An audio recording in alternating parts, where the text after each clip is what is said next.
All right, so today we're going to tear apart a daily routine. But look, this isn't really about micromanaging your schedule. It's about digging into the philosophy behind it all, the incredible power of just being consistent. We're going to see how a bunch of tiny, deliberate actions, when you do them day in and day out, become this massive engine for real, lasting change. So let's jump right in. This. This is where it all kicks off. It's not some huge, dramatic moment. It's just a quiet little nod to yourself. You showed up. Again. For you. For that promise you made. Honestly, this simple phrase is the bedrock for everything else we're about to talk about. It is the very first win of your day.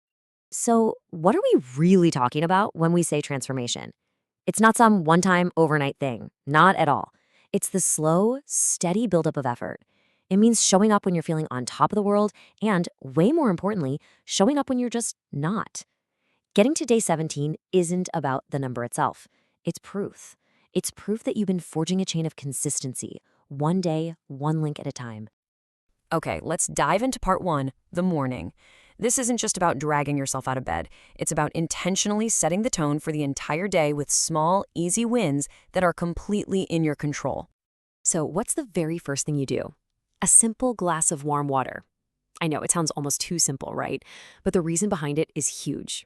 It's not just about getting hydrated. It's your first deliberate act of discipline. The first promise you make to yourself that day, and you keep it. And that's right there, that's the whole secret sauce, isn't it? This tiny little habit proves to your brain, first thing, that you're the kind of person who follows through. Think of it like putting a small deposit into your discipline bank account. It sets a powerful tone for everything that follows. Next up is the workout. And just notice the philosophy here. Step 1, just move. Get going. Step 2, push yourself, but just a little bit more than last time. And step 3, maybe the most important part, keep the rhythm. The whole point isn't to become some super athlete overnight. The goal is to build a consistent rhythm, not just bigger muscles. All right, moving on to part 2, midday. Now our focus is going to shift to fuel and focus. Every choice you make here is strategic. It's all designed to maintain that awesome energy you built up in the morning.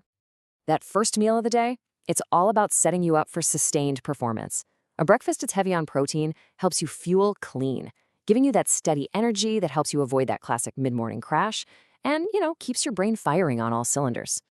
You know those mid-morning cravings that just pop up out of nowhere? They can totally throw a good day off track. So this plan sees them coming. By having simple, healthy things like fruit or nuts on hand, you're not just snacking. You're taking control. You're staying in charge. It's a proactive move, not a reactive one. When it comes to lunch, the philosophy is simple. Balance. This formula makes it so easy. You just combine a good carb source like roti or rice, a solid protein like dal or paneer, and whatever seasonal veggies you have. See? It's not some crazy restrictive diet. It's just a practical roadmap for a complete, energizing meal to power you through the afternoon. Okay, after lunch, what's next? Well, it all comes down to one little number, 10. That's it. Just 10 minutes. It's small, it's totally manageable, and you can absolutely do it no matter how crazy your day is. This is your post-lunch walk. And here's the mindset that makes those 10 minutes count. It's just non-negotiable. It's not something you do if you have time. No, it's a core part of the discipline locked into your day. And that is what turns a small action into a rock-solid habit. On to part 3, the evening. So as the day starts to wind down, the whole vibe changes. We're shifting from performance and fuel to respecting recovery and getting the body ready to rest. So if you get a little hungry in the evening, the options are really intentional here. Something like green tea or roasted chana. They're light, they're simple, and they're not going to mess with your body's natural process of winding down for the night. It's all about supporting your body, not giving it more work to do. And this is such a great way to think about the whole day's food philosophy. Lunch is your work fuel. It's there to give you the energy for all the stuff you still have to do. Dinner, that's all about respecting recovery. You keep it light to give your body the space it needs to repair and recharge while you sleep.